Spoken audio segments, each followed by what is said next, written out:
بسم اللہ الرحمن الرحیم۔ 7 وہ باتیں جن سے ہم سب کو پرہیز کرنا چاہیے۔ یہ وہ باتیں ہیں جن سے آپ کی زندگی بھی سکون میں رہے گی اور آپ کے ارد گرد کے لوگوں کی بھی۔ آپ نظر بد سے بھی بچیں گے اور حسد سے بھی۔ آئیے جانتے ہیں یہ وہ کون سی 7 باتیں ہیں۔ نمبر 1، غریبوں کے سامنے اپنی دولت کا ذکر مت کریں۔ مطلب اگر آپ امیر ہیں تو کوئی بھی غریب سامنے آپ کے بیٹھا ہے تو آپ اس کے سامنے اپنی دولت کا یا اپنے امیر ہونے کا ڈنڈورا مت پیتے۔ نمبر 2، بیمار کے سامنے اپنی صحت و تندرستی کی باتیں مت کریں۔ اگر آپ کسی ایسی محفل میں بیٹھے ہیں جہاں لوگ بیمار ہیں تو اپنی صحت کے باتیں کر کے ان کو احساس کمتری میں مت مبتلا کریں۔ نمبر 3، کمزور کے سامنے اپنی طاقت کا اظہار مت کریں۔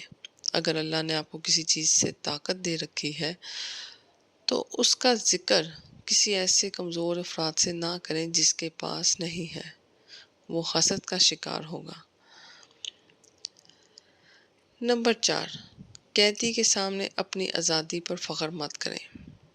اور اسی طرح اگر کوئی قید میں ہے اور اللہ نے ہم سب کو آزاد پیدا کیا ہے اور کہ وہ کسی وجہ سے قید میں چلا گیا ہے تو اس کے سامنے بھی اپنی آزادی کا ڈنڈورا مت پیتے۔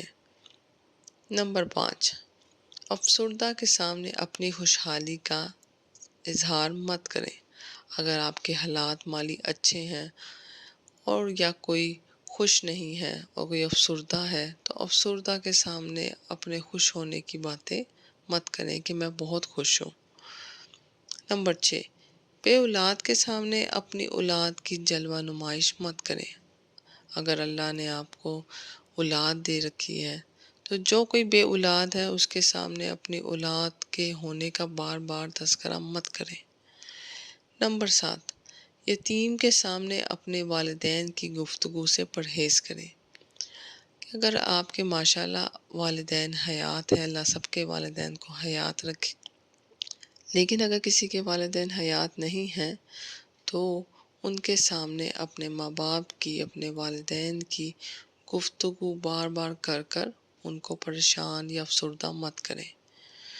یہ وہ باتیں ہیں جن کو اپنا کے آپ حسد سے بچ سکتے ہیں، احساس کمتری سے بچ سکتے ہیں، اس کے علاوہ جلن سے بچ سکتے ہیں، نظر بد سے بچ سکتے ہیں، جادو وغیرہ سے بچ سکتے ہیں۔ نہ صرف خود بچ سکتے ہیں بلکہ دوسروں کو بھی بچا سکتے ہیں، کیونکہ یہ ایک صدقہ جاریہ ہے۔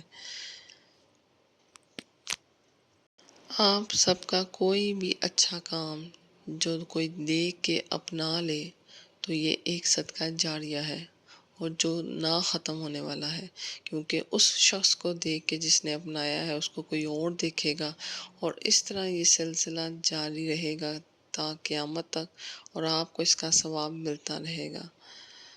تو آپ بھی صدقہ جاریہ میں حصہ ڈالیں، اس ویڈیو کو شیئر کریں، لائک کریں۔ جزاک اللہ۔ السلام علیکم۔